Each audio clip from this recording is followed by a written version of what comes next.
উত্তর চট্টগ্রামের ঐতিহ্যবাহী দ্বীনী শিক্ষা প্রতিষ্ঠান আজাদী বাজার মাদ্রাসার নতুন মোহতামিম হিসেবে নিযুক্ত হয়েছেন প্রবীণ আলিমদ্বীন মাওলানা আলমগীর বখতপুরী এবং সাবেক মোহতামিম হাবিবুল্লাহর বিরুদ্ধে আনীত অভিযোগগুলো মিথ্যা প্রমাণিত হয়। গত 15 জানুয়ারি বুধবার মাদ্রাসার সর্বোচ্চ নীতি নির্ধারণী পরিষদ মজলিসে শুরার সিদ্ধান্তক্রমে মাওলানা আলমগীর বখতপুরীকে মোহতামিম ঘোষণা করা হয় এবং প্রতিষ্ঠানের সুষ্ঠু পরিচালনার জন্য নতুন মোহতামিম মাওলানা আলমগীর, শিক্ষক মাওলানা মুজাম্মেল হক এবং মাওলানা হাবিবুল্লাহ আজাদীর নামে মাদ্রাসার যৌথ ব্যাংক হিসাব পরিচালনার সিদ্ধান্ত গৃহীত হয়।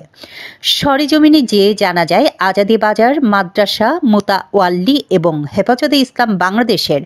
আমির হজরত মাওলানা মুহিবুল্লাহ বাবুনগরীর সভাপতিত্বে মজলিসে শুরার বৈঠক অনুষ্ঠিত হয়। বৈঠকে উপস্থিত শুরার সদস্যরা হলেন মাওলানা মুহিবুল্লাহ বাবুনগরী, মাওলানা সোয়াইব জমিরি, মাওলানা আলমগীর, মাওলানা নাসিরুদ্দিন, মাওলানা এমদাদুল্লাহ নানুপুরি, মাওলানা ওসমান, মাওলানা মুফতি খালেদ, মাওলানা ফখরুল ইসলাম ও মাওলানা হাবিবুল্লাহ আজাদী সহ স্থানীয় উলামায়ে কেরাম। স্থানীয় সূত্রে জানা যায়, সাবেক উপজেলা চেয়ারম্যান আবু তৈয়ব, ধর্মপুর ইউনিয়নের চেয়ারম্যান কাজী মাহমুদুল হক সহ এলাকার একটি মহল মজলিসের শুরাকে বাদ দিয়ে জোর খাটিয়ে নানুপুর মাদ্রাসার মোহতামিম মাওলানা সালাউদ্দিনকে 1 মাসের জন্য অস্থায়ী জিম্মাদার ঘোষণা করেন এবং সৃষ্ট সমস্যা সমাধানের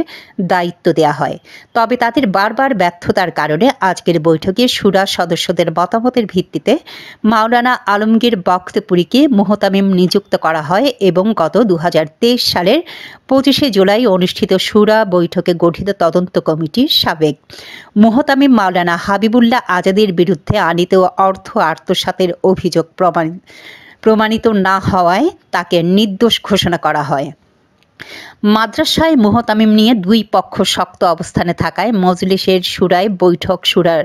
কমিটির নিরাপত্তার কারণে অন্য জায়গায় অনুষ্ঠিত হয় বলে জানান ফটিকছড়ি উপজেলা নির্বাহী কর্মকর্তা। অন্যদিকে হেফাজত আমির আল্লামা শাহ মুহিবুল্লাহ বাবুনগরী, উপজেলার নির্বাহী কর্মকর্তা মোজাম্মেল হক ও ফটিকছড়ি থানা ভারপ্রাপ্ত কর্মকর্তা